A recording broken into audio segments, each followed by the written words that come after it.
Hey everybody, I hope you are all doing well. First, I want to apologize for my very rough voice today. I have a bit of a sore throat going on, and that really doesn't help. So, apologies for that. So today I want to talk about a theme that Jason actually asked me about. He asked me if I had ever tried abstractionism and surrealism. And although it's a very quick answer, the answer is not really. But I also think this merits a bigger discussion. First thing I'm going to say is I really like some surrealistic painting. Really, really like it. Which I can't really say for abstractionism. I won't say I dislike it, I just don't feel anything. So it does not affect me, it does not communicate with me, I don't know, I just can't really see much in it. I prefer other styles. I prefer expressionism, impressionism. I mean, many other styles are for me, great expressions of human genius and art. So it's basically that I love Dali as a surrealist painter. For me, in fact, I own a very big 2 books with his entire life and work. And excuse my cat. So what I'm trying to say here is I really like Dali, and I think, his type of surrealism really communicates with me. I can't say the same for Miro, for example. It does nothing for me. So I think there's an element here that kind of makes sense to me across the board. And that's the reason why I can't really pick up on abstractionism. And I think that is the fact that I really like the depiction and manipulation of reality. So as personally speaking myself, I love fantasy art. I just love it. Ever since I was a little kid and growing up, I pursued and tried to draw fantasy themes. Although I do like classical works such as Bouguereau and other more recent examples. So I do love the academic painters, yes. I really, really like, in terms of the surrealism, I really like what Dali did using reality as a it departs from reality to produce his wonderful works that question your perceptions and your ideas about reality itself. So that I really enjoy and I really like it. When I was growing up, my favorite painter was a person called Caravaggio, and I mean, all you have to do is look at some of his beautiful work and you can just understand the drama, but also the little hints of, one could say actually, fantasy that he has with flying angels and depiction of religious scenes that to the modern eye basically could be fantasy because they depict impossible or weird episodes of religious stories. Others would be Rembrandt and Velázquez, for example. They're also great examples. I also love Alphonse Mucha. I don't have a book right here. I have them in my studio, which is a beautiful Art Nouveau painter and designer and all of that. I was fascinated by his work when one huge exhibition of him came to a museum we have here, and we took my entire class and we went there, and it was amazing, beautiful. So my basic passion lies within the classical artists. I love skill. that they use, the skill that they use to portray their themes. And in the case of Bugeaud or even Caravaggio, or even all of those painters that approach like Greek myths and all of that, I really love the way they do their fantasy version of things. I am a lover of history. Most of my books are actually not art books, they're history books. I'm somewhat of an interested person in history. Part of that history is Roman history. So, it's just something I really enjoy. Roman, Greek history, more Roman, from the time of the Republic up to the end of the real end of the Roman Empire. So when Byzantium fell in 1453 at the hands of the Turks. All of those 2,000 years of history are something that I really am interested about and I really enjoy. Having grown up with, the Greek arts, the Greek statues, the pottery painting, beautiful pottery painting, all of those depictions in the Roman art as well, all of that was just inescapable for me. It was just something that, So, of course, classical and neoclassical art and academic art are, of course, some of my favorite styles of painting. And for me, the modern version of that, before the resurgence of the academic studies that are resurging right now, ironically enough, in the US, and somewhat in Europe as well, but more in the US. At least that's what I see happening more. I see more of the movement of the old academic arts appearing in the US than in Europe itself. So basically, before that happened, or before I was realizing that was happening, when I was younger, I got hooked on fantasy art, and I love it. And I've read books that also fed me that kind of world, such as Tolkien's Lord of the Rings and The Hobbit and all that. So that also helped. And so those are I want to say those are the foundations, all right? This is what I admire. Da Vinci, Michelangelo, and all that, all those artists, and then there's a number of them. Caravaggio, I wouldn't do anything else but speak names if all we were doing was to talk about these artists. But addressing the other part of that question, which was abstractionism.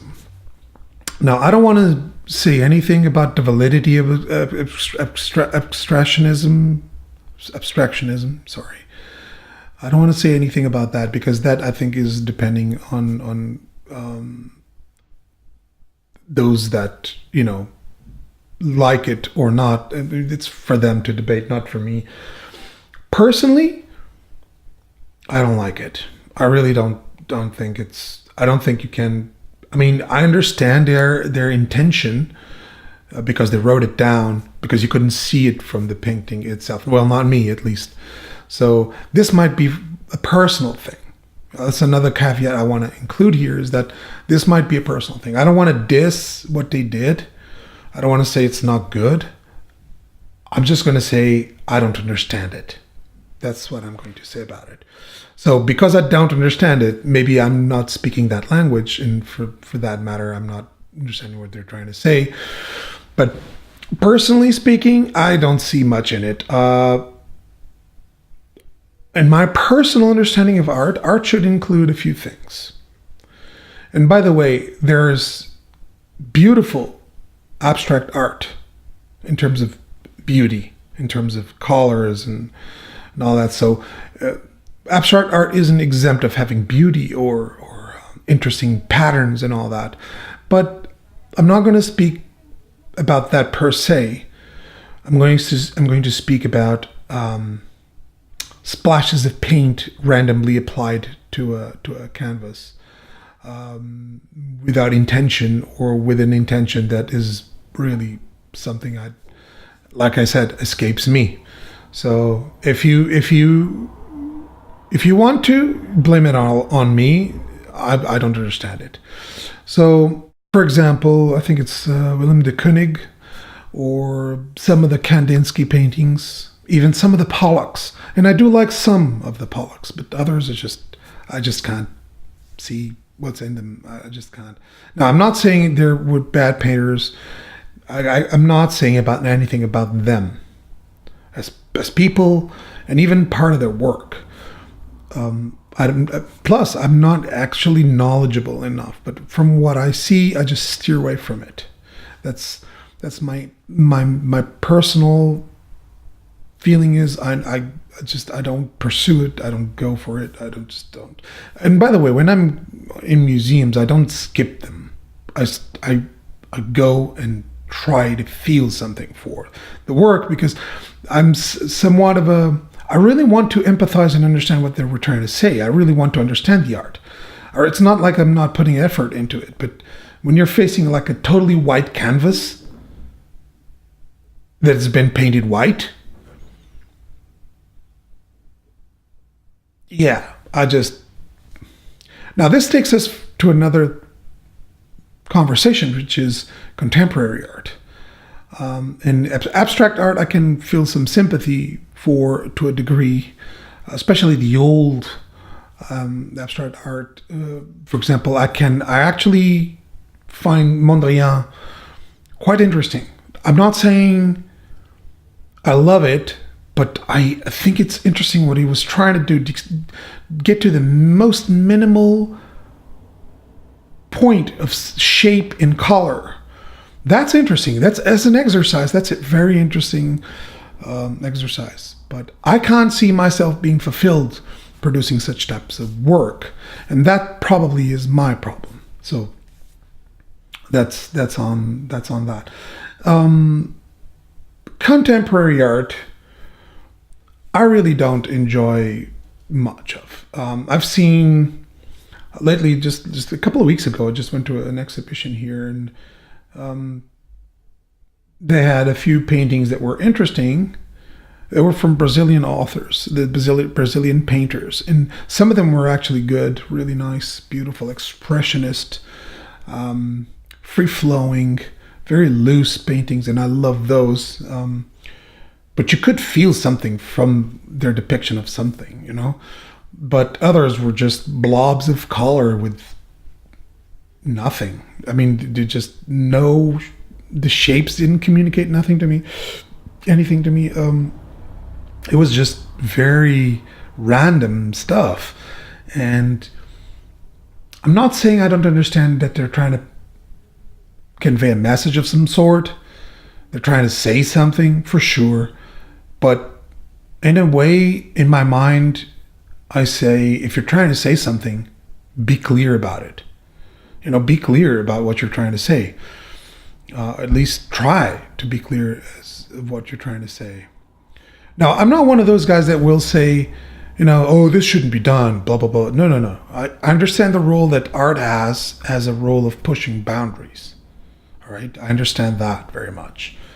But I somewhat feel dumbfounded that when the modernist artists started to destroy academic art in the schools and in academies, they didn't understand that art needs it all. It should have it all, and there was room for it all.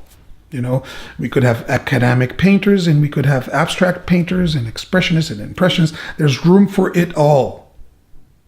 That's the thing that I never understood. There was this complete shift of the pendulum after the academic institutions did their completely suffocating work of, you know, killing every other artist that wanted to, you know, just do a small variation of academic art. After they did that, others that claimed that they wanted to be free ended up by doing that to academic art itself. So this pendulum shift is something that really kind of bothers me in a way. But I guess it's natural for the human species. That happens in politics, that happens whatever, it happens in violence, happens everywhere. And I feel sad that many of the great masters were lost or were despised for many, many years. And there's room, like I said, there's room for it all, because there are lovers of abstract art that love and feel great things about abstract art. And there are lovers of academic art that feel great things about academic art. One of my favorite painters today, of course, is, now also a YouTuber called Cesar Santos. And he's just look at his gorgeous paintings. There's this painting that he did of this, what she looks like a boxer, like a female boxer. She's just relaxing, has like this cup of, I think it's either Coca-Cola or something. And it's beautiful painting. It's a beautiful painting, completely realistic, but at the same time communicating things. And this is what I mean. I mean, it's not like academic art is a photograph. It's not. It's not hyper-realistic in that sense. It can have elements of reality, but it can also convey beauty or even be grotesque, like for example, Thomas Jericho, I think it's Thomas Jericho, or Jericho, I know his last name, and he had this beautiful painting, which was like a number, I don't remember the exact name, I should have thought about this before, but I think it was the sinking or something of the Medusa. So it was like this ship that had gone down, and they made a raft, and lots of men had to live on that raft for a number of days. And then there was this very nasty, violent episode in which they cannibalized people, killed people to survive. And this all happened, I think, in the 19th century. And this was a big event at the time, really strong, an impressive thing. And he went to the point of depicting severed limbs. He went to this hospital and he took limbs and parts of dead people home so that he could study and paint at his atelier, and he'd paint all of his the real decay of the flesh, so that he could depict that in his painting. Now that's true artistry for me. I mean, it's really taking everything to the next level. So for me, that communicates more to what I love, even if I don't do it, because so far I've never felt like doing such type of work. I'm not even sure I'm able to, but what I'm trying to say is I really love fantasy art. That's what I do. However, these are the painters that I admire. Classical based painters, so to speak. But then again, I also like Goya. Giger, which is, of course, the creator of Alien. Klimt, for example. I love Klimt. Klimt is beautiful. Yet it's not completely figurative and hyper-realistic or anything. It's beautiful. It's great work, communicates to me, makes me feel things. Those, I have, I think, within my tastes, which I think have a broad spectrum, I just can't fit abstractionism in it. So I think that's more of a failure on my part of understanding the art itself. But I can't sit and admire Miro or Kandinsky or just, I don't even know some of the painters like Willem de Kooning or something. I can't really understand what they were doing. Not despising them, just can't read them. So guys, here are a few thoughts on this is already way too long, but here's a few thoughts on what I think about abstract, some thoughts on abstract painting and surrealism and all that. And hope I answered some of the questions, and let me know what do you think. Let me know your opinions in the comments below, and I'll see you to my next video.